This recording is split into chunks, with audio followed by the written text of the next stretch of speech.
Ele não fazia ideia de que a mulher que ele acabara de interromper diante de 12 pessoas carregava o documento capaz de encerrar a carreira dele antes do almoço. Para ele, eu era apenas a silenciosa da mesa no canto do segundo andar, aquela que respondia e-mails com educação excessiva e levava o próprio almoço em uma marmita de vidro. Na cabeça dele, meu sobrenome significava que eu não tinha importância alguma. Ele nunca se perguntou por que uma contadora sênior com 21 anos de empresa ainda dirigia o mesmo carro hatch desde os 30 anos, nem por que meu passaporte permanecia esquecido em uma gaveta, enquanto o restante da gerência viajava para Queenstown em fins de semana de planejamento estratégico. Para ele, viver de forma simples era sinônimo de pensar pequeno. Esse foi o primeiro erro que o sobrinho do fundador cometeu, e não seria o último naquela manhã. Meu nome é Hannah Whitcomb. Tenho 49 anos e trabalho na Marston & Greer Manufacturing, em Lower Hutt, desde os 28. Produzimos fixadores industriais, parafusos, arruelas e sistemas de ancoragem para pontes e parques eólicos.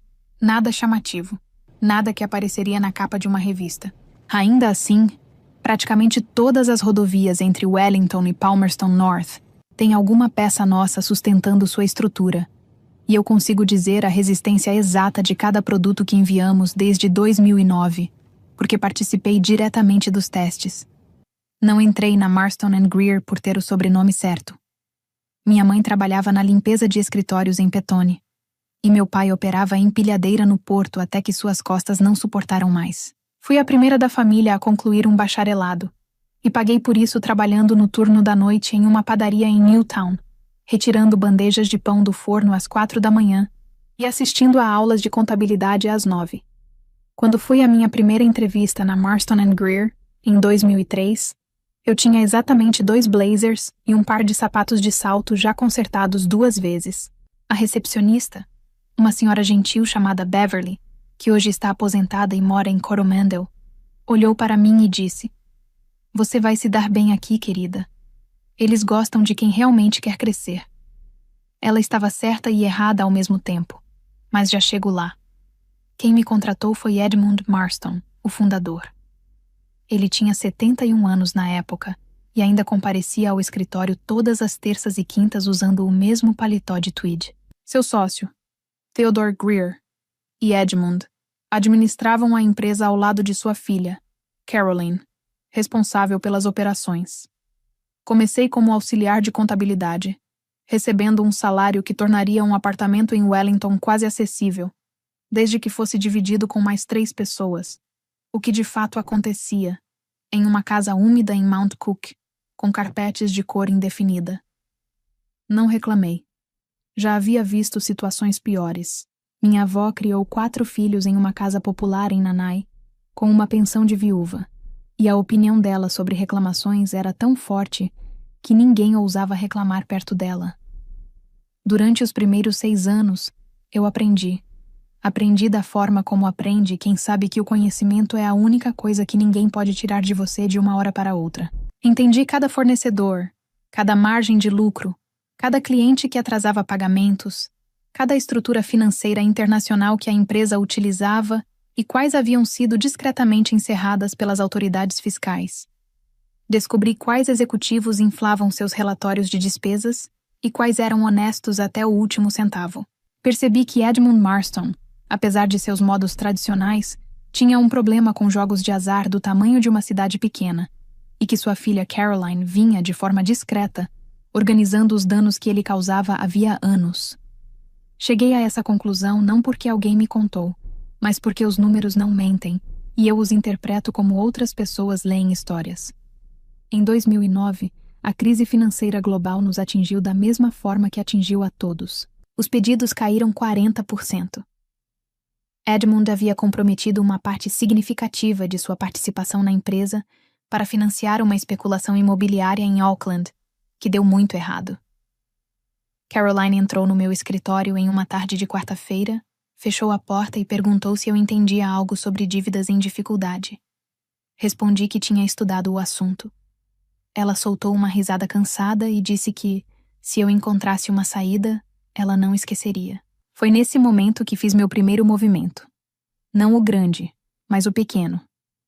aquele que passaria despercebido por muito tempo. Procurei o banco com base em sinais públicos de dificuldade financeira e nas condições gerais do mercado, sem utilizar qualquer informação interna confidencial da empresa. A instituição estava se preparando para executar o empréstimo garantido de Edmund, o que levaria a uma venda forçada de suas ações por uma fração do valor real e provavelmente dividiria a empresa. Eu havia economizado cada centavo desde o início, vivendo de forma extremamente simples e indo trabalhar a pé sempre que possível. Também herdei uma pequena quantia da minha avó em Naenai, que, como descobri depois, havia comprado discretamente um terreno em Tawa, em 1962 por quase nada, e viveu lá até falecer. A propriedade foi vendida pelo espólio, e minha parte foi de $42.000 neozelandeses. Somando com minhas economias, eu tinha $91.000 neozelandeses aplicados em um depósito a prazo no Kiwi Bank. Procurei o banco com educação e objetividade, perguntando se aceitariam ceder parte daquele empréstimo problemático a um comprador privado com desconto. Eles aceitaram prontamente. Queriam retirar aquele ativo do balanço antes do próximo fechamento contábil. Comprei a primeira parcela, com valor nominal de $84.000 neozelandeses, pagando $51.000 neozelandeses. Fiz isso por meio de uma pequena holding criada com um advogado em Petone chamado Enari Tipene, um homem discreto na casa dos 60 anos que havia cuidado do espólio da minha avó e que, em toda a minha experiência, nunca disse uma palavra desnecessária. Isso aconteceu em 2010. Eu tinha 33 anos. Dirigia um carro hatch com um amassado no para-choque traseiro, morava de aluguel em um apartamento de um quarto em Berhampore e passava a ser, de forma indireta e estruturada legalmente, credora da empresa que me pagava o salário, por meio de uma holding independente, com acompanhamento jurídico externo para evitar qualquer conflito de interesse. Edmund nunca soube. Caroline nunca soube. Para o banco, eu era apenas uma holding chamada Tipian Capital, registrada em Lower Hutt, com um endereço correspondente a uma caixa postal. O empréstimo possuía uma cláusula de conversão em seus termos originais, aceita por Edmund em 2007, quando contratou a linha de crédito. Caso determinadas obrigações não fossem cumpridas, a dívida poderia ser convertida, a critério do detentor, em ações ordinárias da empresa a um preço previamente definido. Ele concordou com isso porque, na época, não conseguia imaginar que um dia enfrentaria a inadimplência. Em 2010, ele já havia violado 3 dessas cláusulas. Apenas não sabia que alguém estava acompanhando tudo de perto. Eu não converti a dívida naquele momento. Fazer isso teria consolidado minha posição e acionado exigências legais de divulgação para as quais eu ainda não estava preparada. Em vez disso, mantive a posição. Renegociei discretamente os termos por meio do escritório de Renari para dar a Edmund mais tempo e permitir que a empresa se recuperasse gradualmente. Caroline encontrou sua própria forma de atravessar a crise. A empresa resistiu. Edmund preservou seu orgulho. Eu mantive meu segredo guardado. Nos 14 anos seguintes, repeti o mesmo movimento outras 4 vezes. Sempre que a Marston & Greer precisava de liquidez que os bancos recusavam, sempre que um acionista antigo queria sair e não encontrava comprador, sempre que um título problemático ligado à empresa surgia no mercado secundário, a Tipian Capital aparecia, de maneira discreta e educada, por meio de Renari. O conselho nunca investigou a fundo a origem da Tipian Capital, tratando-a como um investidor institucional comum, sem consolidar totalmente os impactos das estruturas de dívida conversível ao longo dos anos. O diretor financeiro da época, um homem chamado Patrick Bevin, era do tipo que respondia a e-mails em 17 segundos e lia contratos em 8. Ele viu a Tipian Capital registrada em Lower Hutt e presumiu que fosse um fundo familiar. Não estava completamente errado. Era, de fato, da minha família. Apenas uma família composta por uma única pessoa. Comprei dívidas. Adquiri ações preferenciais de um diretor que se aposentou em 2014. Comprei outro lote em 2017, quando Edmund finalmente se retirou, e parte de seu patrimônio passou por reorganização entre seus 3 filhos adultos. Também adquiri um pequeno lote de ações ordinárias da própria Caroline em 2019, quando seu marido recebeu o diagnóstico de câncer e ela precisou de dinheiro com urgência. Nunca revelei que era eu. Renari conduziu toda a operação. Ela aceitou a proposta porque o valor era justo, porque confiava em Renari e porque não fez perguntas desnecessárias. Quando o conselho revisou a estrutura societária da empresa pela última vez, em 2020, os acionistas listados eram os mesmos de sempre. Caroline Marston Bell, com seu bloco familiar, 2 diretores antigos com pequenas participações, o plano de ações para funcionários com sua fatia modesta e, ao final da lista, a Taiping Capital Holdings Limited, com 11,2%. Ninguém se incomodou. Ninguém questionou. Era uma participação pequena o suficiente para passar despercebida.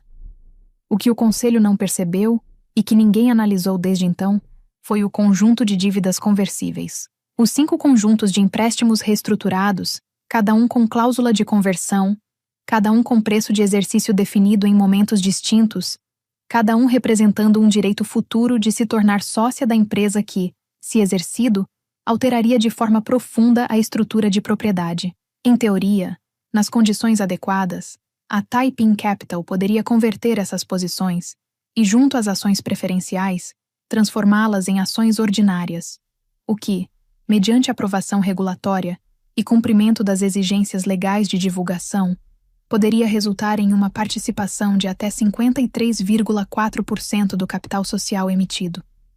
Renari e eu revisávamos tudo uma vez por ano, sempre na primeira terça-feira de fevereiro. Ele me levava a um pequeno café na rua Jackson, em Petone. Pedia um café com leite e um bolinho de tâmara, e me mostrava a situação com calma. Você não está exposta, ele dizia. Você não está sendo gananciosa. Está apenas preparada, caso um dia precise. Depois disso, ele pagava a conta e não voltávamos ao assunto por mais 12 meses. Nunca imaginei que realmente precisaria estar preparada. Pensava que faria a conversão de forma tranquila quando me aposentasse. Assumiria uma posição no conselho. Talvez financiasse algumas bolsas de estudo em nome da minha mãe e viveria o restante da vida com a satisfação silenciosa de saber que a mulher que limpava escritórios em Petone tinha uma filha que havia comprado o prédio. Esse era o plano. Não era um plano de vingança. Era um plano para preservar a dignidade. Então Brandon apareceu.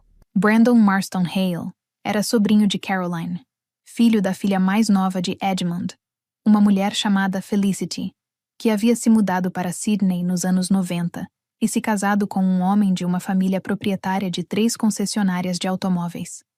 Brandon tinha 27 anos. Ele havia concluído um MBA em um programa em Melbourne no mês de junho do ano anterior. E sua mãe decidiu, com aquela confiança que não se sustenta na prática que apenas algumas mães demonstram, que o filho estava destinado a conduzir a Marston & Greer para o que ela chamava de próxima fase. Caroline, já com 68 anos e cansada de um jeito que nenhuma viagem resolveria, concordou em permitir que Brandon assumisse o cargo de diretor de estratégia em fevereiro do ano anterior. Ele já chegou com o cargo garantido, antes mesmo de ter uma mesa no escritório. Apareceu em uma manhã de terça-feira, usando um terno que custava mais do que meu primeiro carro. Caminhou pelo escritório de planta aberta no 2º andar, como se fosse herdeiro de um império. Cumprimentou gerentes seniores que sequer conhecia e, em 40 minutos, já perguntava à recepcionista se o prédio possuía uma máquina de café expresso que não fosse dos anos 90. Ela lhe lançou o mesmo olhar que costuma dirigir ao estafeta quando ele deixa a porta aberta no inverno. No começo, eu não desgostei de Brandon.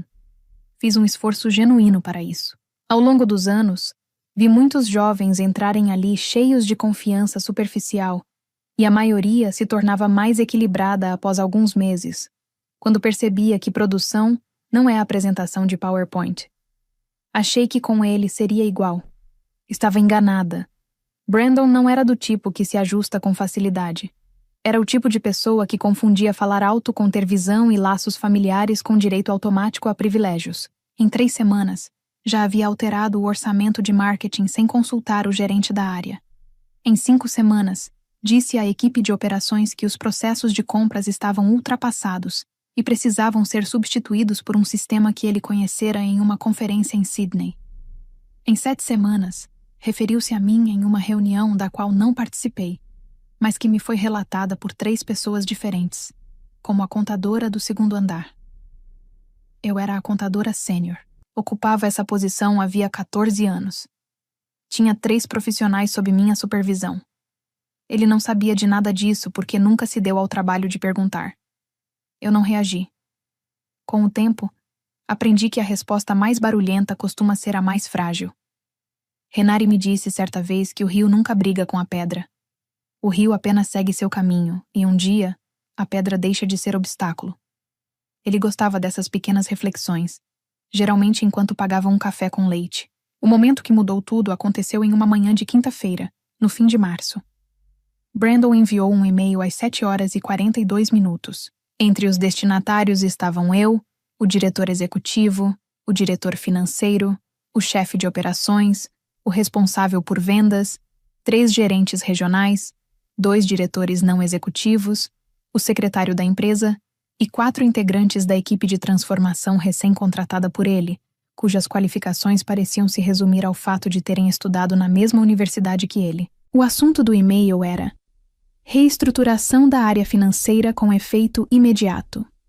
No corpo da mensagem, os 16 destinatários eram informados de que, como parte da estratégia de modernização da empresa, a área financeira passaria por uma reestruturação para refletir práticas mais inovadoras, em vez de hábitos antigos.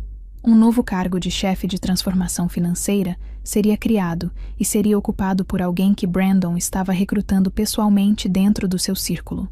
Minha função de contador sênior seria redefinida como supervisora de contas, passando a responder ao novo chefe de transformação financeira, em vez de me reportar diretamente ao diretor financeiro. Minha faixa salarial também seria ajustada conforme essa mudança. A alteração entraria em vigor na segunda-feira seguinte. Ele não me ligou, não bateu à minha porta, não teve sequer a consideração de enviar uma mensagem privada antes de tornar aquilo público. Ele enviou meu aviso de rebaixamento para outras 15 pessoas antes mesmo de eu receber, porque meu nome era o último em ordem alfabética na lista de destinatários, e o Outlook exibe o campo para na ordem em que os nomes são inseridos. Li o e-mail 2 vezes e fechei o laptop. Fui até a pequena cozinha no fim do segundo andar. Preparei uma xícara de chá na caneca lascada que uso desde 2007 e fiquei sentada ali por alguns minutos, tentando processar tudo. Depois, peguei o telefone e liguei para Renari. É a primeira terça-feira de abril da semana que vem, eu disse, mas acho melhor nos encontrarmos antes. Houve um breve silêncio do outro lado da linha. Em seguida, ele respondeu em tom baixo. Estarei em Wellington amanhã de manhã. O café na rua Jackson, às 8h. Não respondi ao e-mail de Brandon. Também não respondi às 4 pessoas que passaram pelo meu escritório naquela manhã para demonstrar apoio e indignação. Não contei nada a ninguém. Voltei para casa naquela noite.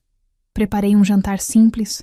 Fiquei olhando o porto pela janela da cozinha por cerca de 1 hora e fui dormir mais cedo.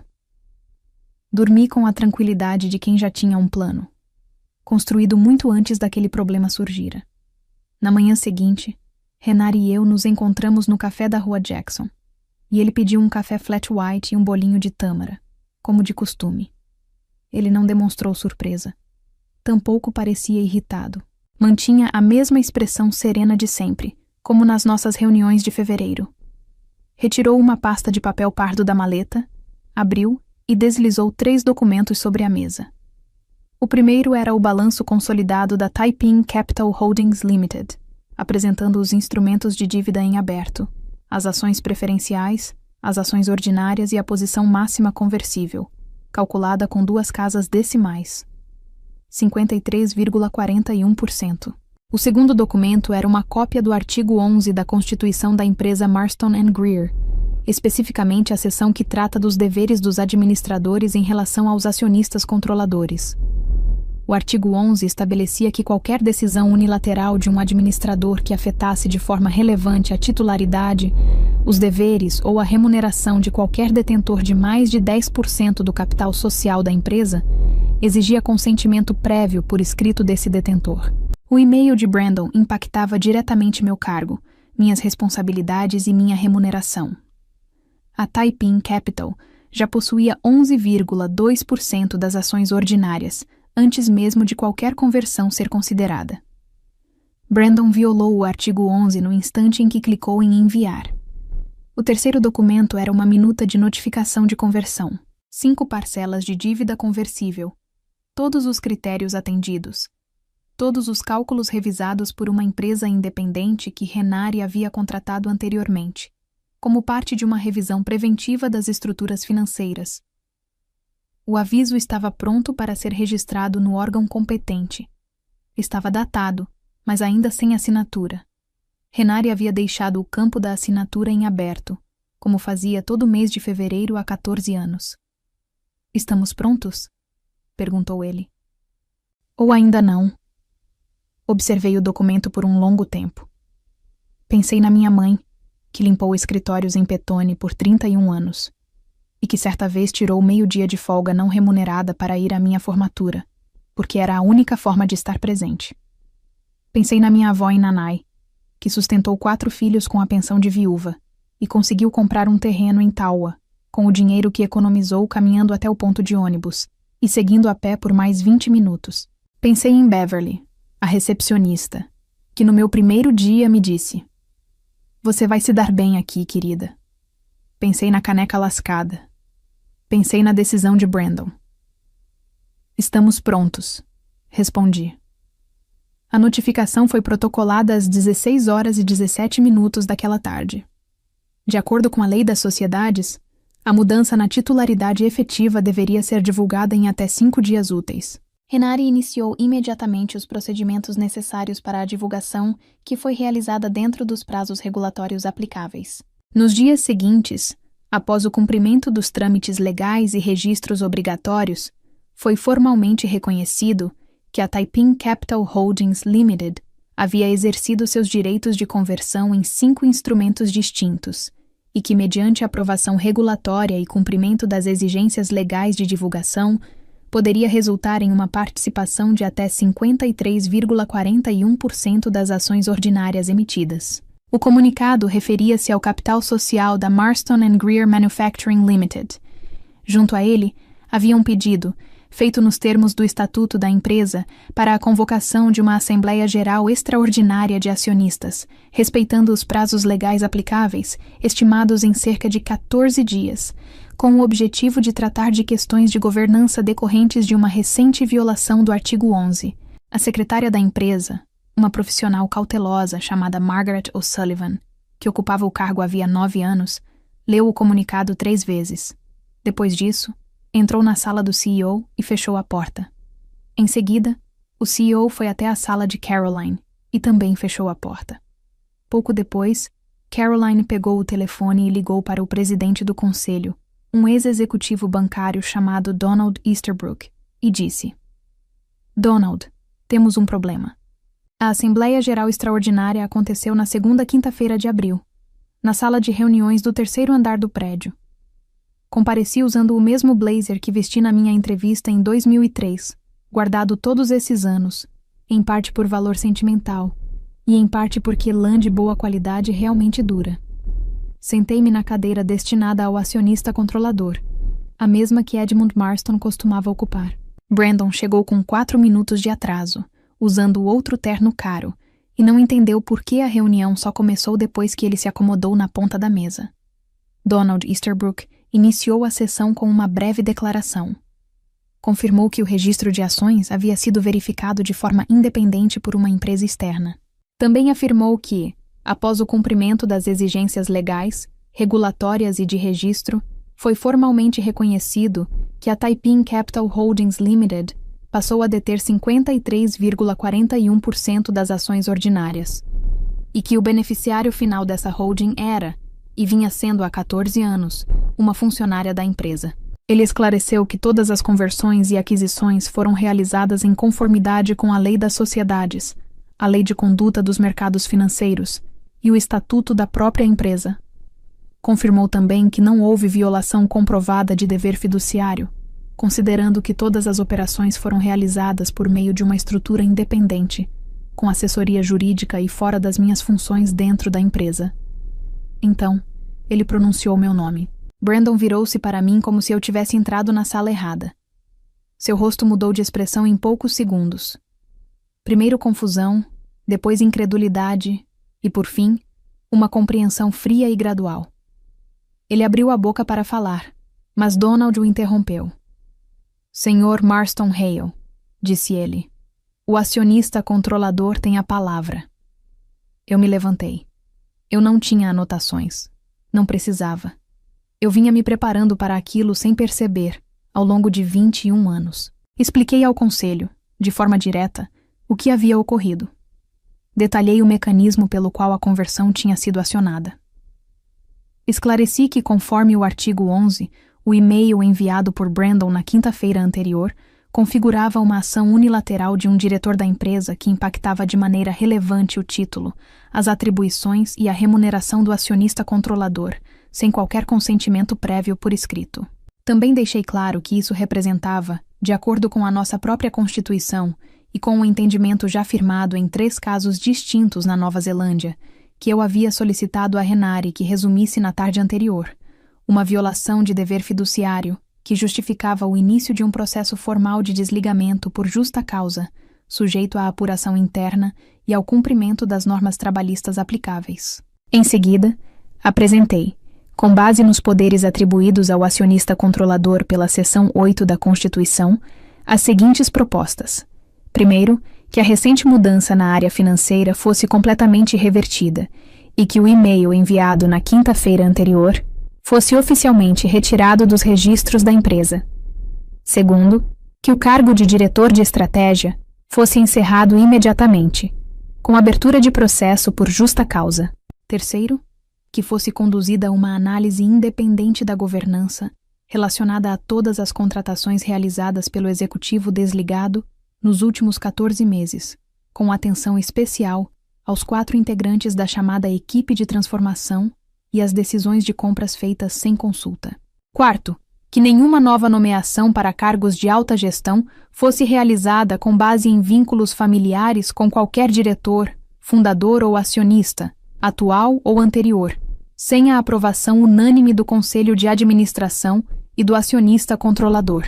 A votação aconteceu. A decisão foi tomada por aclamação.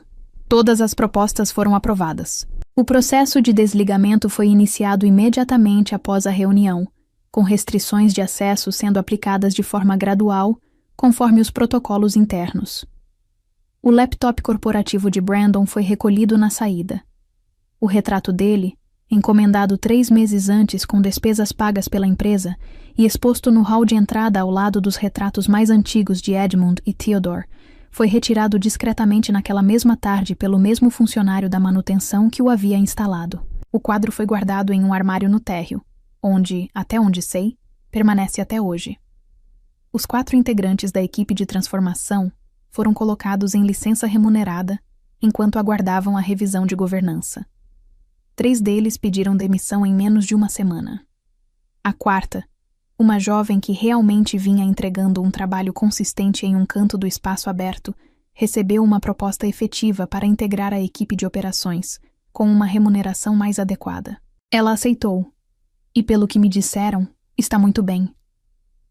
Caroline foi até meu escritório na segunda-feira seguinte. Fechou a porta e se sentou na cadeira à minha frente, a mesma em que havia se sentado 15 anos antes, quando me perguntou sobre dívidas problemáticas. Ficou me observando por um longo tempo. Então perguntou: Hannah, era você em 2014? Fiz que sim com a cabeça. Ela continuou: e em 2017. Confirmei novamente. E o bloqueio para mim em 2019. Assenti mais uma vez. Ela cobriu o rosto com as 2 mãos e riu. Uma risada verdadeira. Metade alívio, metade constrangimento. Depois disse: ainda bem que era você. Sou a acionista controladora da Marston & Greer Manufacturing há 9 meses, mantendo formalmente minha posição como contadora sênior, por decisão estratégica aprovada pelo Conselho. Dirijo o mesmo hatchback. Levo meu almoço na mesma marmita de vidro. Tenho uma nova responsabilidade. Passei a ocupar o lugar que antes era de Edmund no Conselho. Caroline continua como CEO. Donald segue como presidente do conselho.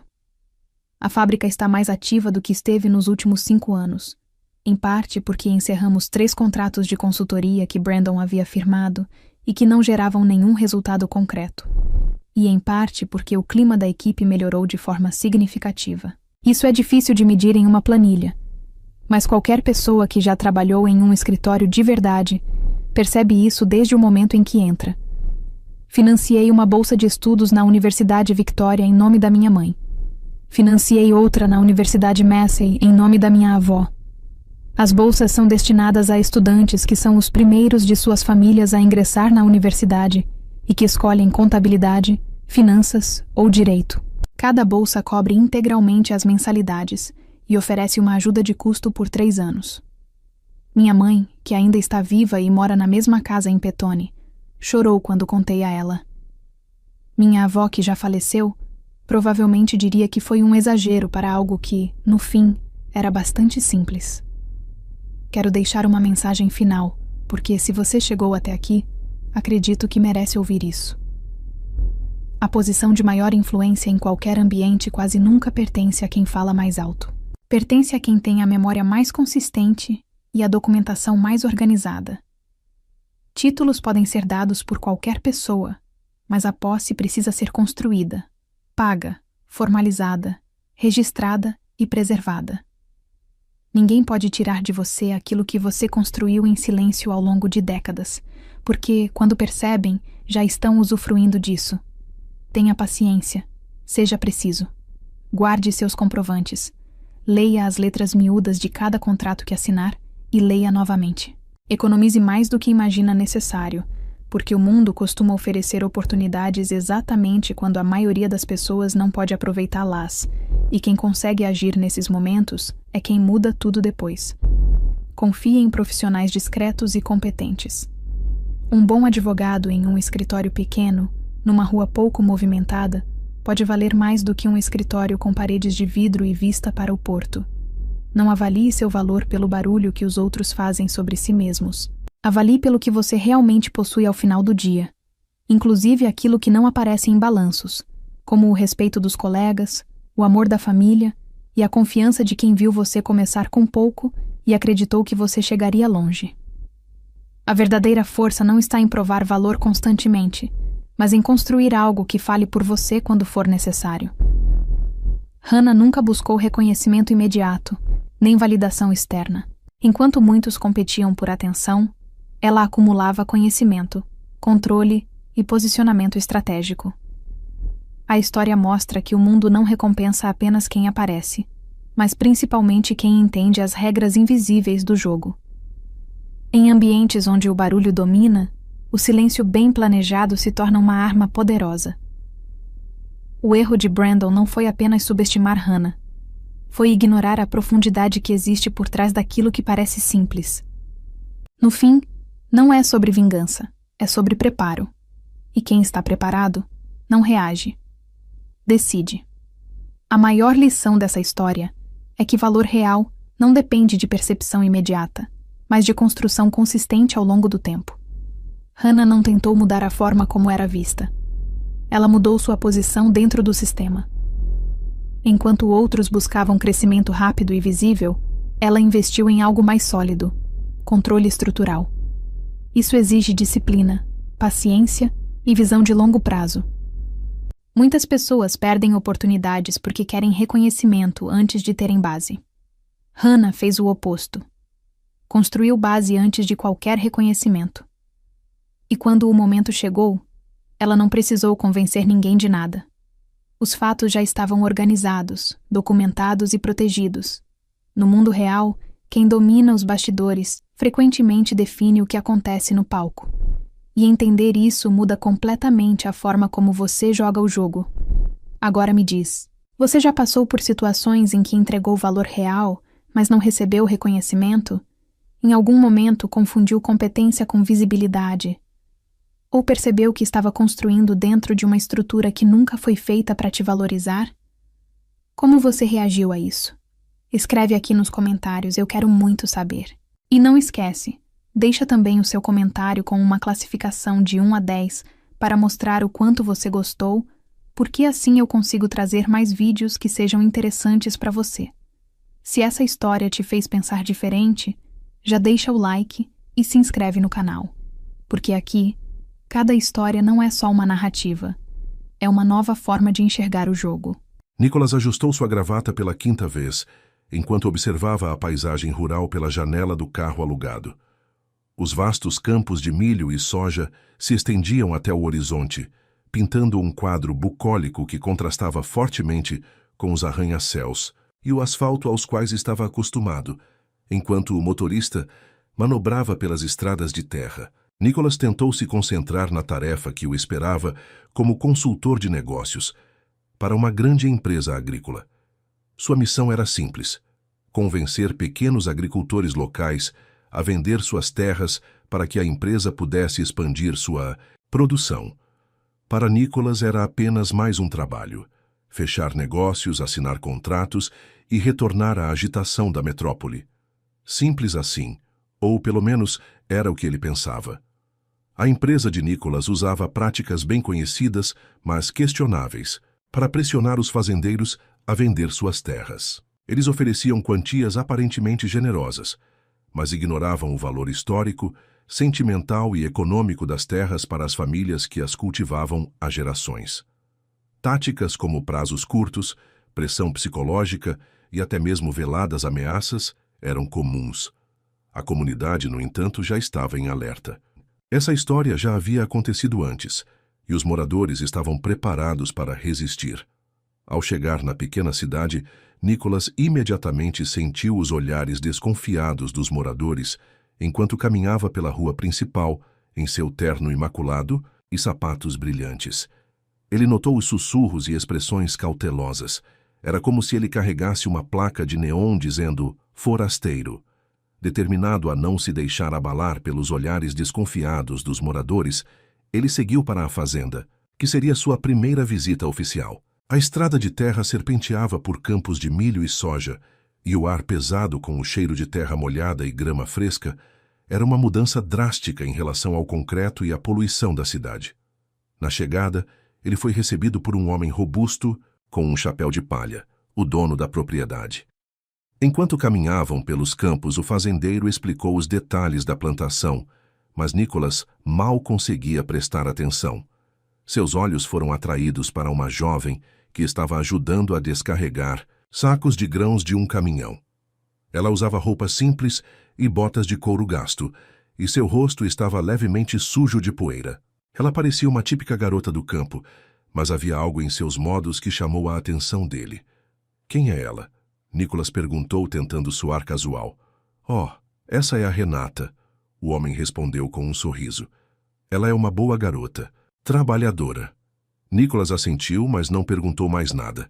Renata olhou em sua direção por um momento, seus olhos rápidos parecendo avaliá-lo antes de retornar ao trabalho.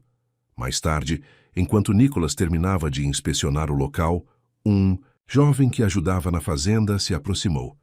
"Ei, senhor", ele chamou com um sorriso travesso. "Veja aquela garota ali perto do caminhão, é a Renata. Ela está de olho em você desde que você chegou." Nicholas olhou para o jovem surpreso. "Me olhando? Por quê?" O jovem riu. "Oh, ela é meio quieta, mas quando ela está interessada em alguém é difícil para ela esconder. Só não fique se achando, ok? Ela pode parecer simples, mas tem um jeito de deixar os caras completamente apaixonados." Nicholas riu, mas o comentário do jovem o deixou intrigado. Renata parecia tão focada em seu trabalho até agora, tão distante da ideia de um romance casual. Por que ela estaria interessada nele? No final da tarde, enquanto ele se preparava para sair, Nicholas viu Renata novamente. Desta vez ela estava sozinha. Ele hesitou por um momento, mas decidiu se aproximar dela. "Oi", ele disse, tentando soar casual. "Você trabalha aqui, na fazenda?" Renata olhou para ele, seus olhos brilhando com uma mistura de curiosidade e timidez. "Sim, às vezes eu ajudo onde posso." Nicholas se sentiu um pouco desarmado por ela. "Simplicidade e trabalho duro, hein?" Renata deu de ombros com um leve sorriso. "É o que nós temos por aqui. E você, o que um cara da cidade grande como você está fazendo por aqui?" Nicholas sentiu um nó se formar na garganta. Estou aqui para trabalhar. Minha empresa está interessada em expandir as operações na área. Renata inclinou a cabeça, como se estivesse analisando cada palavra que ele disse. Expansão, hein? Espero que não atrapalhe a vida daqueles que já estão aqui. A pergunta foi feita com uma gentileza que não escondia a seriedade por trás dela. Nicholas não sabia como responder. Havia algo em Renata que o deixava fascinado e desconfortável. Naquela noite, de volta ao hotel, Nicholas não conseguia parar de pensar em Renata. O jeito que ela olhou para ele, a pergunta que ela fez. Ele sentiu que havia algo mais por trás daquela interação. Quando a recepcionista lhe entregou um bilhete, dobrado, ele já sabia de quem era, antes mesmo de abri-lo. Gostaria de te conhecer melhor. Que tal jantar amanhã à noite, Renata? Por um momento, Nicholas hesitou. Ele não estava lá para socializar, muito menos para se envolver com uma garota local, mas algo sobre a situação o intrigava. Talvez fosse apenas uma distração inofensiva enquanto ele resolvia seus negócios. Além disso, ele pensou com um toque de vaidade, que não era de se admirar que sua constituição atlética e charme urbano tivessem chamado a atenção de uma garota do interior. Decidindo que não faria mal aceitar o convite, Nicholas rabiscou uma resposta positiva e pediu à recepcionista para entregá-la. No dia seguinte, ele passou a maior parte do tempo em reuniões com representantes da empresa e alguns fazendeiros locais. As negociações estavam sendo mais difíceis do que ele imaginava. Os moradores pareciam profundamente apegados à sua terra, resistindo às generosas ofertas que Nicholas estava apresentando. Quando o sol começou a se pôr, ele voltou ao hotel para se preparar para o jantar com Renata. Escolheu um visual mais casual, mas ainda elegante. Desceu para o saguão esperando encontrar a jovem tímida que ele havia imaginado, mas quando olhou pela janela do hotel, Nicholas viu um velho Land Rover coberto de poeira estacionando em frente ao estabelecimento. Para sua surpresa, foi Renata quem saiu do veículo. Ela não era nada como ele esperava. Ela usava um elegante vestido preto que caía perfeitamente sobre seu corpo esguio. Seu cabelo castanho estava solto, emoldurando um rosto com traços delicados, mas marcantes. O que mais impressionou Nicholas, no entanto, foram seus olhos. Eles tinham um brilho analítico intenso que o fez se sentir instantaneamente exposto. Boa noite, Nicholas. Renata o cumprimentou com um sorriso enigmático. Pronto para conhecer um pouco da nossa cidade? Nicholas assentiu, ainda tentando processar a transformação da garota que ele imaginava ser uma simples caipira.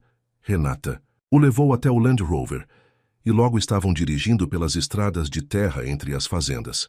Então, o que te traz à nossa pequena cidade tranquila? Renata perguntou casualmente, mas Nicholas notou um tom de curiosidade em sua voz. Negócios, ele respondeu vagamente. Estou aqui representando uma empresa agrícola. Renata assentiu, como se já soubesse.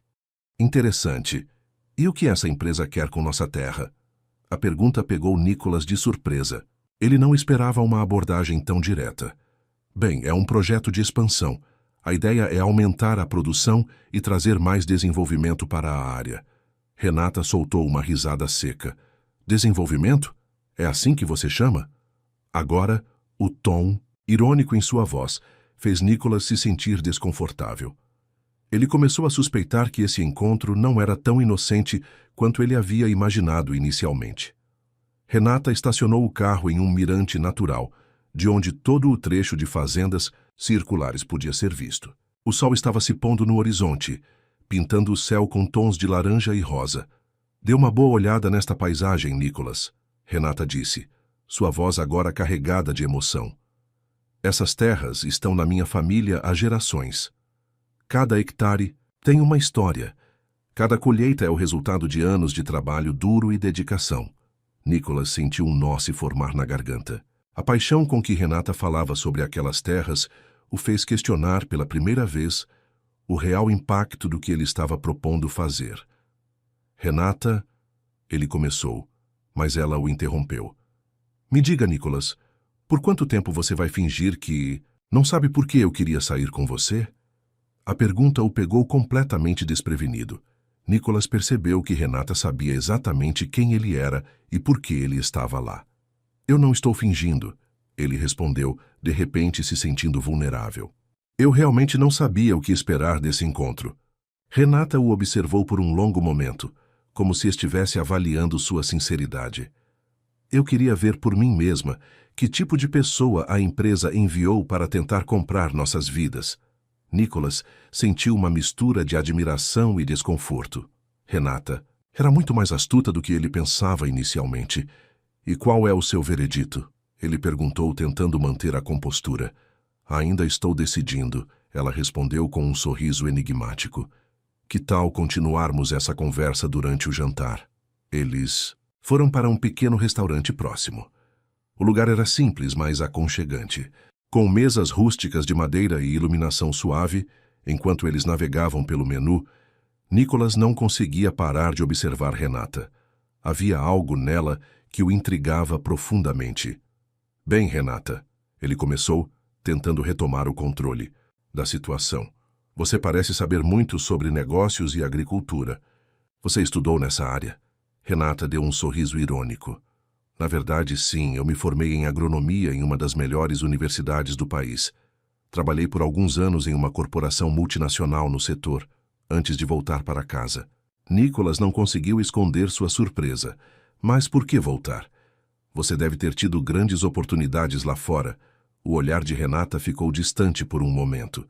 Às vezes, Nicholas, percebemos que o que realmente importa está mais perto do que imaginamos. Conforme a noite avançava, Nicholas descobriu mais sobre Renata. Ela não era apenas a filha do fazendeiro, mas uma mulher brilhante e determinada. Renata contou como sua família quase perdeu tudo devido a um acordo predatório com grandes empresas agrícolas anos atrás. Foi esse evento que a fez abandonar sua promissora carreira e retornar para proteger a terra da família. As pessoas da cidade acham que desisti da vida lá fora, Renata comentou brincando com o guardanapo. Mas a verdade é que escolhi lutar pelo que realmente importa. Nicholas sentiu uma admiração crescente por Renata. Sua dedicação e paixão eram contagiantes. Ao mesmo tempo, um sentimento de culpa começou a se instalar em seu peito. Ele estava lá para fazer exatamente o que Renata e os outros moradores temiam. Era apenas seu trabalho, mas ele sentia que não estava certo. Os dias seguintes foram uma montanha-russa de emoções para Nicholas. Durante o dia, ele continuou com suas reuniões e negociações, mas sua mente estava constantemente em Renata. Ele inventava desculpas para vê-la, para discutir detalhes sobre a fazenda ou para pedir recomendações sobre a região. Renata, por sua vez, tentou evitá-lo, ciente de que chegar muito perto poderia complicar as coisas, mas gradualmente eles acabaram passando mais tempo juntos do que ela imaginava. À noite, eles se encontravam às vezes para jantar, outras vezes apenas para conversar. A jovem mostrou ao jovem um lado da vida rural, uma vida que ele nunca havia considerado antes. Ela o levou para conhecer famílias de agricultores, explicou a importância da agricultura familiar e como as grandes corporações estavam ameaçando esse modo de vida. Nicholas se viu questionando tudo o que acreditava nas planilhas e projeções de lucro que antes pareciam tão importantes. Agora pareciam frias e sem sentido, comparadas à realidade que Renata estava mostrando a ele. Ele nunca havia se envolvido com a população local dessa forma antes, mas não era apenas sua perspectiva profissional que estava mudando. Nicholas se pegou sorrindo ao pensar em Renata. Sua inteligência, sua força, sua paixão, tudo nela o atraía de uma forma que ele nunca havia experimentado antes. Ele lutava contra esses sentimentos. Um homem bem-sucedido e determinado, que sabia o que queria, se viu em um momento de vulnerabilidade. Afinal, ele sabia que não poderia se envolver com alguém que, no fundo, estava do outro lado da questão. Mas quanto mais ele a conhecia, mais claro ficava que ele queria que aquela tarefa durasse mais do que de costume. Uma noite, enquanto eles estavam caminhando juntos, ela parou abruptamente e se virou para Nicholas. Ela tinha uma expressão séria, mas ao mesmo tempo vulnerável. Nicholas, eu acho que precisamos conversar. Ela começou, sua voz suave, mas firme. Essa situação, o que está acontecendo entre nós, não é simples. Eu não queria me envolver, mas parece que não tenho controle sobre isso. Nicolas sentiu seu coração disparar. Renata, eu... Ele tentou falar, mas ela levantou a mão pedindo silêncio. Não é fácil para mim, ela continuou olhando para o chão. Eu tenho responsabilidades aqui com minha família e você. Você tem sua vida, seu trabalho. Talvez seja melhor nos distanciarmos, antes que isso se torne ainda mais complicado. Apesar das palavras, seu tom de voz e o olhar que ela deu a Nicolas deixaram claro que o que ela sentia era real. Ele percebeu que ela também estava lutando com seus próprios sentimentos, tentando proteger não só a si mesma, mas também tudo o que aquela terra representava. Mais tarde naquele dia, incapaz de dormir, Nicolas saiu para uma caminhada. Seus passos o levaram até a fazenda de Renata. De longe, ele viu uma luz acesa no celeiro. Aproximando-se silenciosamente, ele ouviu vozes. Era Renata falando com seu pai. Pai, eu não sei o que fazer, ela admitiu, sua voz carregada de emoção. Eu não queria me envolver, mas eu sinto que já estou envolvida e isso me assusta. O pai de Renata a observou por um momento, seu olhar cheio de preocupação. Filha, você sempre soube o que era certo para você. Faça o que seu coração manda. Renata assentiu, sentindo o peso das palavras de seu pai. Ela sabia que não. Podia simplesmente abandonar tudo, mas também não podia negar o que sentia por Nicolas. Ela foi pega de surpresa. Ela o chamou para fora apenas para convencê-lo a ir embora e deixá-los em paz. Mas acabou puxando-o para mais perto. Enquanto... Isso! Nicolas ouvia as palavras de Renata com surpresa. Ele sabia que ela estava certa.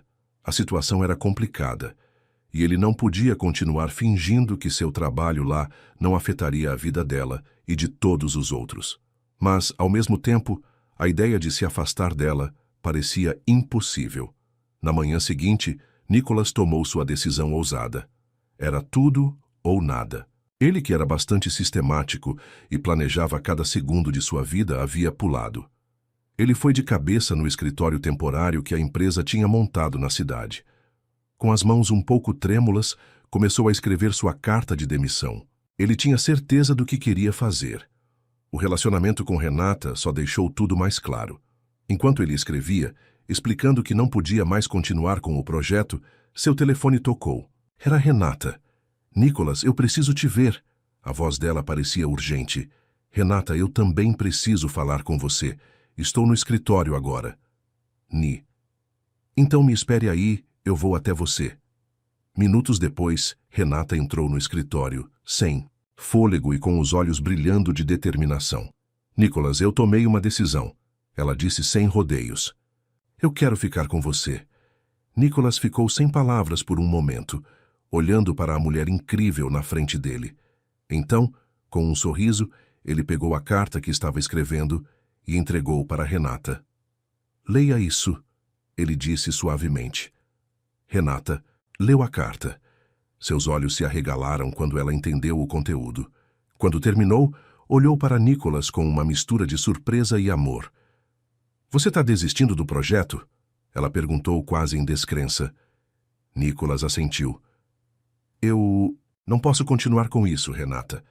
Não depois de tudo o que vi, tudo o que aprendi com você. E o mais importante, eu não posso fazer algo que machuque a mulher de quem estou apaixonado. Renata soltou um soluço de alívio e felicidade, se jogando nos braços de Nicolas. Eles se abraçaram fortemente, sentindo que esse momento marcava o começo de uma nova jornada para ambos. Nas semanas que se seguiram, Nicolas trabalhou ao lado de Renata e da comunidade para desenvolver alternativas sustentáveis que pudessem trazer desenvolvimento para a região, sem destruir o modo de vida local. Sua experiência empresarial, combinada com o conhecimento cultural e agrícola de Renata, provou ser uma parceria poderosa. A notícia de que Nicolas havia abandonado o projeto de expansão se espalhou rapidamente pela cidade. Os moradores que antes viam Nicolas com suspeita, agora o recebiam com sorrisos e gratidão. Eles sabiam que outros funcionários viriam, mas agora Nicolas tinha as mãos limpas. Em uma tarde ensolarada, Nicolas e Renata estavam sentados na varanda da casa de sua família, observando o pôr do sol sobre os campos de milho. Você sabe, Renata, Nicolas começou, segurando a mão dela. Quando cheguei aqui, pensei que estava vindo para mudar este lugar. Mas no final foi este lugar, foi você que me mudou. Renata sorriu encostada em seu ombro, ao pensar que tudo começou com um simples convite para um encontro. Nicholas riu, lembrando como ele havia subestimado Renata naquele primeiro dia. Você me pegou de surpresa, sabia? Você sabe que era essa a intenção. Ela respondeu com um sorriso travesso. Mas acho que no final nós dois ficamos surpresos. Eles permaneceram em silêncio por um momento, apreciando a beleza do pôr do sol e a sensação de estarem juntos. O que acontece agora? Nicholas perguntou suavemente. Renata entrelaçou os dedos com os dele. Agora construímos nosso futuro juntos. E lá, enquanto o sol se punha sobre os campos que agora significavam tanto para os dois, Nicholas e Renata selaram seu amor com um beijo, sabendo que haviam encontrado algo muito mais valioso do que qualquer contrato ou acordo. Encontraram um ao outro e um propósito compartilhado. A história de Nicholas e Renata se espalhou por toda a região, tornando-se um símbolo de como o amor e a compreensão podem superar as diferenças e trazer mudança positiva. E embora o caminho à frente não fosse fácil, eles estavam prontos para enfrentá-lo lado a lado, com a certeza de que, juntos, poderiam fazer a diferença não apenas para si mesmos, mas para toda a comunidade que agora chamavam de lar. Se você gostou da história, clica em gostei e deixa um comentário com uma classificação de 1 a 10 para mostrar o quanto você gostou. Assista também ao vídeo que agora está aparecendo na sua tela. Até breve.